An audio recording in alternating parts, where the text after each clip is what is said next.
Night Radio. This is the weekly music podcast where every week we get into our Fearless Beer Review.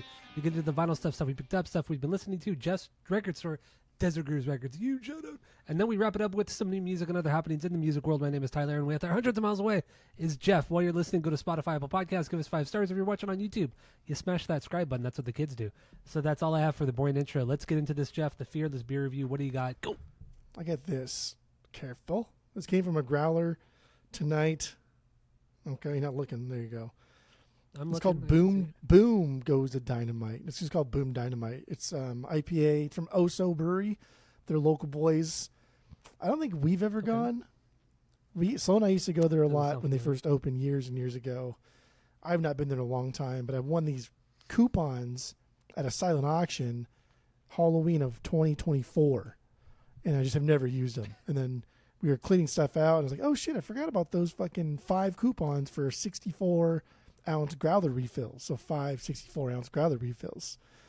Nice. Plus a $25 gift card. And someone was like, where'd this come from? Oh, fuck. I was like, oh, yeah, I forgot about that. So someone went today and picked up a bunch of growlers, including this one. So this is a 64-ounce of their Boom Dynamite, their flagship IPA, 7%. I guess it's very grapefruit forward. So we'll see that. But also it does make really good stouts. They make fucking ridiculous stouts that are amazing.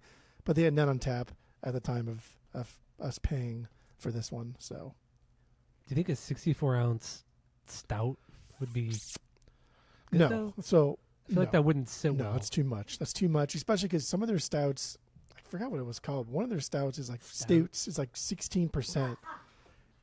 But I do remember having that one when we went there long time ago. But this is a place where it's like very open in the back, and it's really nice. They have a little dog park area. They have like cornhole everywhere. They have a little stage. But it's one of those places that hires a certain type of girl to work, and fun to look at. But my God, it's just like the shittiest fucking service you could possibly experience. And it's just at some point, I'm like, dude, I just want a fucking beer, man. Like, I just want to drink, and you're taking fucking forever to do it, and it's pissing me off. So I think that's why we stopped going there. Makes sense. God damn. Yeah, we go to another establishment near your house, Zips, and the service there is always terrible too. That's where Sloan and Renee went tonight. I don't go. I just go to Buffalo Wild Wings. Like, that's okay, whatever. I don't give a fuck if it's corporate or not, but service is always at least decent. I know what I'm getting myself into. The prices are good. Food's cooked properly every fucking time. Man, it's hard. It's hard for non-corporate jobs to have just like good, like standards of service, and then also just like consistency in their food. Cold beers and cheeseburgers, perfect example. Like, if you've been there and experienced shitty fucking service, and you've been there and experienced inconsistency in the food. Yes, that is true. Wrong. So that's what I have. Oy vey. All right. So I have a California beer here from Russian River Brewing Company. This one's called Mosaic Stack. Right here. You see that bad boy? There's that bad boy. Look at that. IPA, Russian River Brewing. This is where, Pliny the Elder, Blind Pig is made. And I've never heard of this. I've never had it before. I went to a liquor store called Mr. K's in Fullerton. And they always have like a massive beer selection. You've been there before. And yeah, they always have Russian River there. So there you go. Never had it, so I'm going to try it for the first time tonight, live on the pod. Dog's just fucking running right now. Can you hear him clickety-clacking? Fucking George, man. Bad dog. He's trying to fuck with Rupert right now. And Rupert's like on his last fucking nerve. He's going to explode. That dog, dude. The dog's just wearing the other dog down for sure. Dude, I know. Just like that clock, that countdown timer is just like extra minute, extra hour, extra day. All right, you ready to start drinking? Ready to start fucking drinking? All right, here we go. Oh, I got tinkers. Well, never prepared.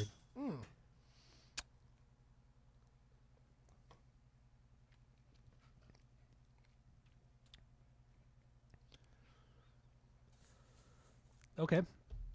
So after this taste, what would we rate this beer? Or what do you think about the beer? What do you rate it based off of our world famous 3-point rating system where 3 is a perfect beer, 2 is a good beer you're going to continue to drink, 1 is a bad beer but give it a shot, and 0 is a drain pour. So what do you got? Go. It's good. It's good. I wouldn't say it's great. It's a little flat. Like it's a lot more flat than I thought it was going to be. And someone just got this. We're talking maybe an hour and a half ago. But that's kind of a growler thing. I mean, it doesn't stay carbonated that long. It stays carbonated for an hour, but your fucking beer when we sit here and do the pod stays carbonated for an hour and a half. That's true. Okay. But so this. That's right. Hold on. Hold on. Get him. Don't shake him though. Did you shake him or you didn't shake him? You don't I did not shake him. Oh God. So anyway, this is fine. There's a lot. So it's also grapefruit and mango. I can definitely taste the mango. I just don't like mango. I'm not a mango person. Nobody likes mango. It's true. Mango's so boring. It's such like it's like a pear. Mangoes and cantaloupe. Like those. I just fuck those things, dude. Cantaloupes for sure. Pears too. Like I've never bought a pear at the grocery store. Like what the fuck? Who buys a pear, bro? I agree. They've an assortment of better apples you can buy, and you buy a fucking pear. Dumb. There's a little too much mango in this. It's not great. I wouldn't really probably ever get this again, but we have, what's that? 64 minus 16? 40 something? 48. We got 50 more ounces of this to drink, so 56 plus 16 is not 64. I said 46. Didn't I say 46? No, you said 56. But even 46 plus 16 is not. Oh, you're right. 64. Yeah. Fuck, man, math is hard. 58. It's 48. 58. No, it's 48. No, 48. 48. Yeah. There it is. Math, dude. That's what we do on this pod. So, what would you rate the beer? It's still refreshing. It's still fruity in a way that is nice, and I do like that. And it's not a hazy kind of fruity. It's more of a crisp fruity. Mm-hmm. So, I mean, it's still a 2. It's still a good beer. It's clean. Not bad. None of the little residuals in the back of the throat. But I was looking at the old beers that I've had from there before, and they used to produce this beer. One of their first things that they produced when they opened this new location in Gilbert, and it's 13.4%, a bourbon barrel aged Imperial double oatmeal stout. That is a strong bitch. And I remember like this shit was fucking good. And dude, I don't even know how we used to do this, but I guess I do know how we used to do this. But sometimes I used to get so fucking drunk at downtown Gilbert and then walk home.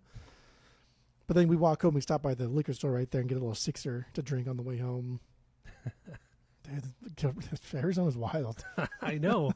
It's fucking wild every time I'm out there, too. The same path that we took the golf cart on that one time. Yeah. We got stuck on the train tracks. Like literally the exact same path. Well, that's when that same liquor store that we went to, too. We bought the tall cans, and we're riding around downtown Gilbert. Oh, we did. Yeah. We're driving around downtown Gilbert with open containers, drunk off our fucking asses. Such a dumb idea. We were so dumb. We can talk about that now because it's never going to happen again, and it was quite funny. I can't believe how ballsy we were on a Saturday night too. I know. That's fucking nuts. Dude.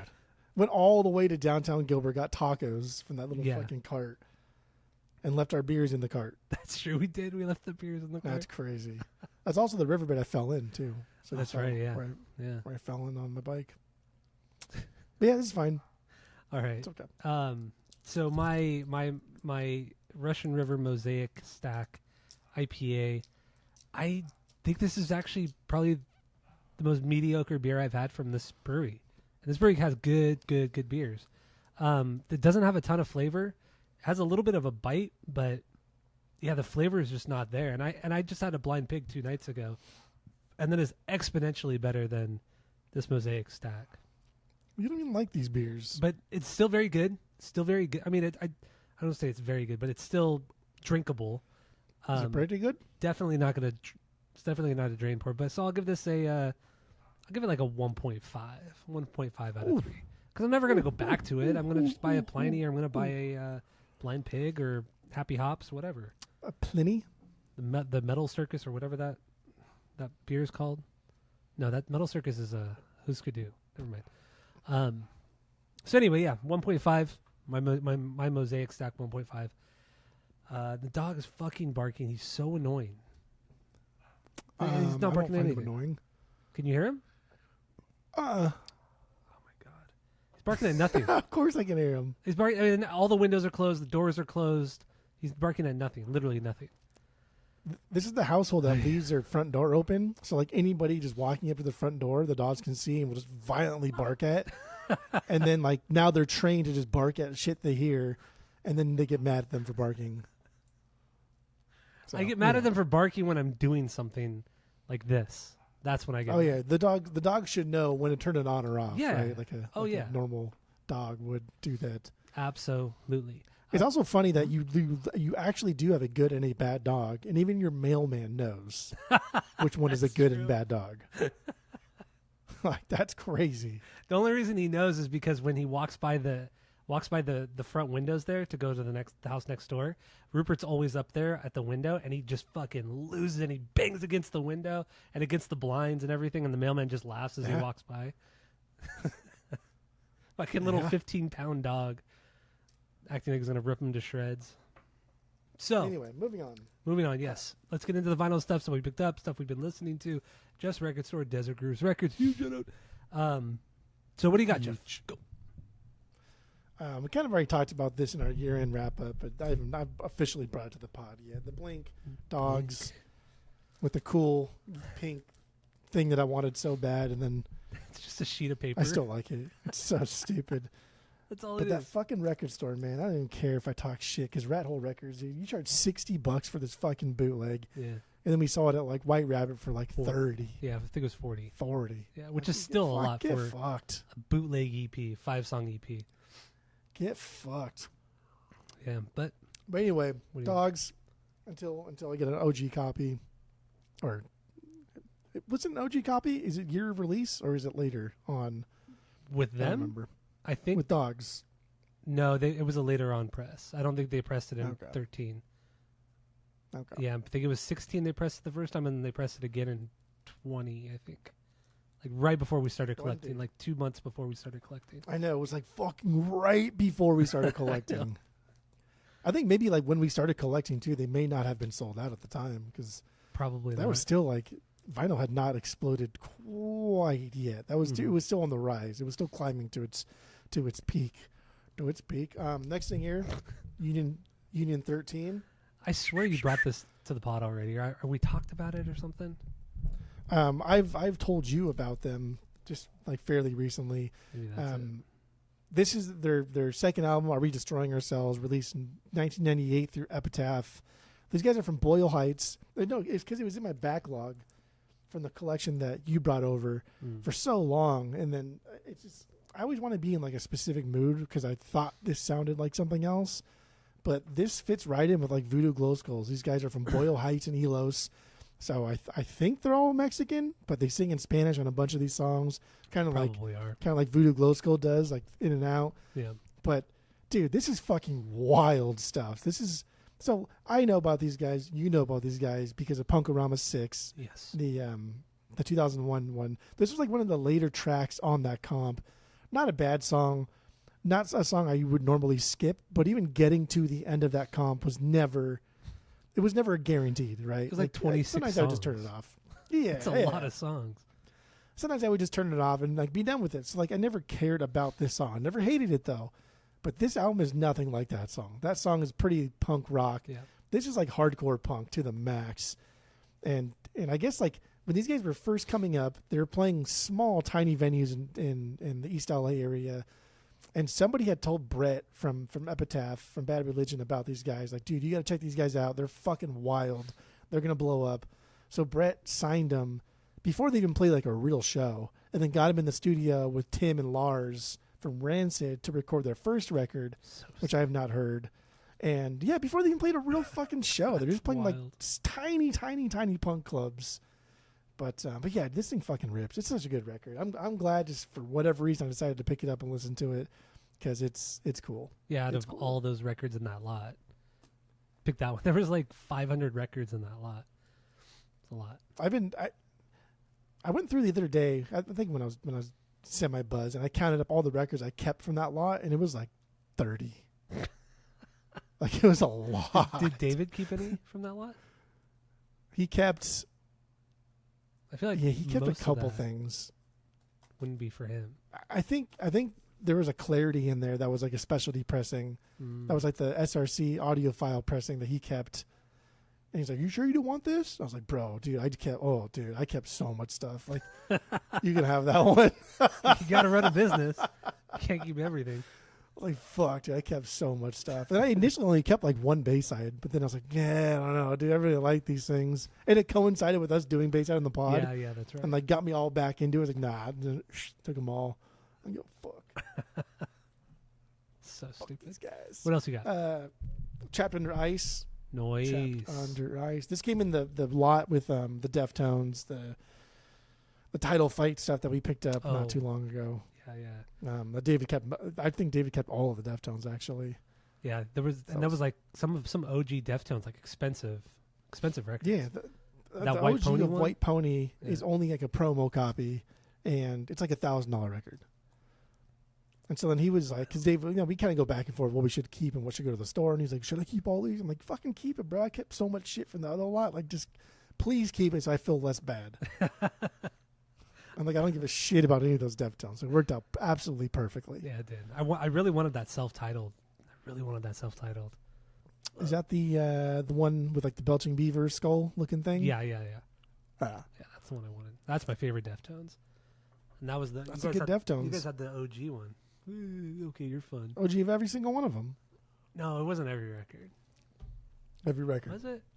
Not every record, but every record that we posted, it was an OG copy of. Oh, yeah.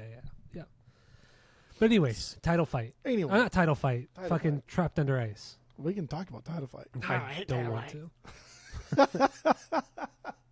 Trapped Under Ice. This is their first record, 2009. This is another band in the Turnstile family, kind of like the beginning of the Turnstile family tree.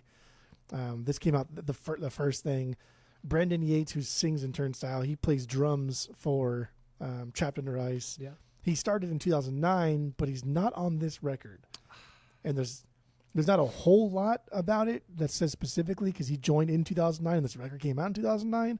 But everything that I see, he did not play drums on this record, which is fine, whatever. But this is still just fucking amazing Baltimore hardcore punk. If you like the early Turnstile stuff and if you like the hardcore punk aspect of Turnstile, this is 100% for you. Yeah, it is. Definitely. And it's right up your alley. Fucking dogs, man. And it's like an old man. I know he does sound like he's always sounded like that. Also, Trapped Under Ice has been playing shows, and Brendan Yates is playing drums with him again, which is really cool. Really, really fucking cool. So Trapped Under Ice, it's a good record. All their music's good. They're like Turnstile. They don't have any bad music. It's all good. But I don't have any. I don't have any of their records either. I think they only have like 2, maybe 3 records, but it's hardcore punk, right? Like you're not reinventing the fucking wheel here. It is good. It is very energetic, and there are glimpses of that kind of like Turnstile, like breakdown bounce that they do, where they kind of get into that groove and they kind of swing a little bit. Mm-hmm. There is remnants of that here, but it's still just hardcore punk music. Like it's good. It's just good, solid stuff. But it's fine. So what else? Do you have any Angel Dust records? I don't. There's Angel Dust and there's also Diamond something. Diamond Eyes maybe? Diamond Dallas Page. Yeah, there's Turnstile and then there's Angel Dust and then there's Trapped Under Ice and then there's Diamond something. Either something Diamond or Diamond something. I know nothing about no Diamonds. Yeah, well that's another one that Brandon and Franz, the drummer, play in. Oh, okay.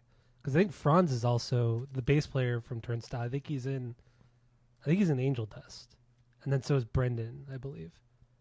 I don't know. It's all incestuous, and it's all a bunch of the same members. But it's cool. All right, what do you got? Bad boy. You like this? Dude, I swear to God you brought this to the pod, or did you bring it once and then you purged it and now you got it again? This came out on Record Store Day. I feel like we talked about this one already. This is brand spanking new. Yeah. It's so there's a lot. There's no way because like the way I make my notes, it's like it's his vinyls, and then it's like the part where I'm going to talk about this week, and then there's the buffer of stuff that I have not talked about at all, and then I delete it cut, and then paste it in the top. So there's no way I talk about these things multiple times unless it's for a different thing. we could have talked about it on Record Store Day. Like, here are the pickups that I got on Record Store Day. But yeah, this is Punk Goes Acoustic, 2003. This is the third overall release in the Punk Goes series. The first one was Punk Goes Metal, which we got the AFI My Michelle cover, which everybody loves because it's fucking good. The second was Punk Goes Pop, which gave us a yellow card doing the Michelle Branch Everywhere song. Mm-hmm. Remember that cover? I do remember that. That's a good one. That's a good one. There was a who did the Christina Aguilera one? That's a good one. I don't remember. Yeah, I don't know either. But then this is the third one. This is Punk Goes Acoustic. Now you really gotta like these songs. It's not good. It's not good. You really gotta like these songs in order to I don't even say appreciate, but to sit through this. I should say to sit through this. Yes. I do like these songs. I think the best song on here, I think the song that translates the best acoustically is "Memories" by Sugar Cult. I think that's like an easy no-brainer. It's like, oh, cool, that actually could have been an acoustic song. I think it sounds great. Mm-hmm. A lot of the other songs on the Punk Goes Acoustic thing are they're not, in my opinion, they're not acoustic like I want them to be acoustic. Yeah. They got drums and they get plugged in guitars. Like, oh my fucking God, fuck off. But it's still good. It's still a good pickup if you like shitty pop punk music from the early 2000s. Which is you and you only. Which is me. Yeah. And me only. No, I'm not no. What's funny is like nobody ever asked for this. Like when we put our little feelers out for what people want for Record Store Day, nobody wanted this. Nobody asked about it. So I think we ordered like 3 of them, 1 for me and then 2 for the store, because there's like 2 other guys that I know would probably buy this. And this was the top 4 most asked about record. Like, do you have any more of this? Do you have any more of this? Like, where the fuck are you people been, bro? Get out of here, you fucking posers. All this fucking pop punk on the walls nobody ever touches, nobody ever looks at. But also, you want this shit? Get fucked. Get fucked. Get fucked, dude. It's a great insult. Get fucked. Last thing, but not least thing. Yes. 69. Oh, look at that. I know where that's from. Yeah, you always get, whenever you get a record from East Side Records, Double Nickels, you always got to keep I don't know what you call that. He always just like cuts things out of magazines and then he writes like the price tag on it. It's fucking weird. Like my Red Hot Chili Peppers that I got, the Californication, he found a picture of Dave Navarro, cut that out from a magazine, put it in there and put the price on it, knowing full well that Dave Navarro wasn't in the band at the time, but just thought it was funny. It's just funny. Stupid shit like that he does. But you got to keep them on though. Mm-hmm. I still have some stuff that I bought well before I owned the store. Like from Kristen Sinema, who's a politician out here, but like when she was just like a nobody or like an up and coming politician, he cut something out of like the local OC register and then put it on one of the things. I still have that, like an old picture of her, which is kind of funny, like 4 or 5 years old. But anyway, Air, this is their first record, 98. Dude, this record's such a fucking banger. I cannot believe he had an original of this, clean in the shrink for the price that he listed it at is already cheap. The price that he gave it to me is just like, what are you doing? Like, what? Come on, you had to have made no money on this whatsoever. But anyway, by late 90s, there was no shortage of electronic music, and bands were already doing the down tempo thing and doing it very, very well. But Air chose like a minimalist approach. It's very minimalist, yeah. And chose to focus more on like the classical kind of melodies, incorporating like a lot of like their music because they're classically trained musicians. So incorporating a lot of like their musicianship into it without sounding like pretentious. I like to think that this sounds like it's futuristic like Daft Punk does, but it also sounds like this could have been released like 300 years ago. You know, aside from like the electronic aspect of it, but it could have been released like 300 years ago. I was like, holy shit, this sounds like something we could be listening to right now. It's cool. This is potable shit right here. This is an unbelievable record. The song that you put on the playlist for me, I don't know. It just wasn't for me. I'm not saying it was bad by any means, but I didn't find it that interesting. I know nothing about this band. You don't find a lot of stuff interesting. Oh my god! Just 2 Frenchmen. They're 2 Frenchmen that like made it sound like they're a full band, but they're not. They're just 2 guys that almost like a Portishead meets like Daft Punk kind of thing. Okay. Yeah. It's good. You should listen to the whole fucking thing. I'll listen to the whole fucking thing.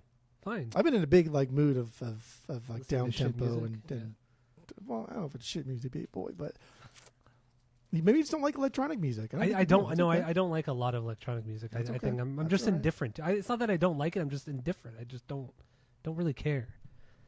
You can still appreciate something even if you don't like it. Can you? Yes, you can. I'm saying, can you? Like, yes, I can. Most people can. Can you? Yes, I can. Okay. I can. Okay. That's it. That's all I got. Okay. OG copy, of course. Okay. These are all OG copies, except for the Blink. Bummer. So, what do I have here? I got 3 things. This one I picked up from White Rabbit Records in Fullerton, California, and was with you when I got it. And it is Red Hot Chili Peppers. I'm With You. Their first record with Josh Klinghoffer on guitar was 2011, I think. And this is a 2020 press on black, double LP. It's a great sounding record. I used to have this record. I did purge it a couple years ago. You took my old copy, which is fine. This is a cleaner copy than the one that you have, because the one I gave you does have surface noise on it. Yeah. But no, this one's super fucking clean. It wasn't sealed, so it was used. So you love your used records, Jeff. Love my used records. No, it's a solid record. Definitely going to keep it this time around.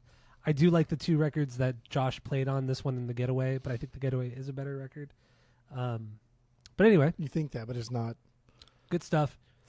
And I forgot, I thought I had purged the By the Way record, but I actually did not purge that one. Are you sure? Because I thought you gave it to me to sell at my store. I thought so too, but then I saw it in my collection. Huh. Right? Now we both think I could have sworn you gave it to me because I was kind of like, oh, finally, get rid of this shit. Yeah. But no, that's weird. Maybe you pulled it out and then put it back in the last moment. Maybe. But I don't want it. Because I would have thought, like, had you asked me, I'd be like, oh, yeah, you purchased that one. We sold it already. Yeah, see, that's exactly what I thought too. But no, it's in my collection. It's weird. Really, really weird. That's very weird. Yeah. All right. So next up. That's my I'm With You, my most played Chili Peppers record. That's insane. Dude, insane. it's like some of their, maybe like their grooviest record. Everything is just, it's like mid-tier groove. It's not as aggressive as like early Chili Peppers, and everything's not so Anthony forward with melodies like Californication can be. Right? Like, my God, dude, sometimes it's just like, let's just build a song around Anthony's melody. Fucking it's catchy. Yeah. fucking catchy. But I'm with you, man. It grooves. It grooves real well.